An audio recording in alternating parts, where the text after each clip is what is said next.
High সকলকে। হঠাৎই আমার বাড়ির সামনে দেখি প্রচুর ভিড়।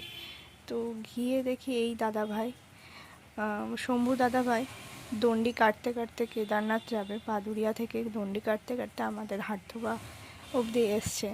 তো এই দাদাভাইকেই দেখতে গেছিলাম। তো এই যে দাদাভাই এত দূর থেকে দণ্ডি কাটতে কাটতে যাবে কেদারনাথে। দাদাভাইয়ের জন্য সকলেই আশীর্বাদ করো, দাদাভাই যেন যেতে পারে এত দূর অবধি। আর সত্যি এটা ভাবনার বাইরে যে কেউ দণ্ডি কাটতে কাটতে এত দূর থেকে যেতে পারে।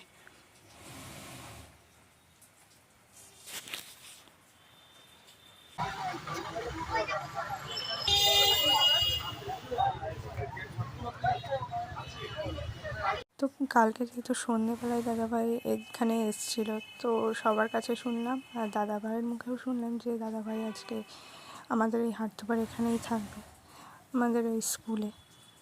তো এখানেই ছিল দাদাভাই। তো এখানে দেখো চিহ্ন করে রাখছে যে পরবর্তীতে আবার এখান থেকেই যাত্রা শুরু করবে। তো দাদাভাইকে সবাই আশীর্বাদ করো, দাদাভাই যেন সুস্থভাবে ভালোভাবে কেদারনাথে পৌঁছাতে পারে।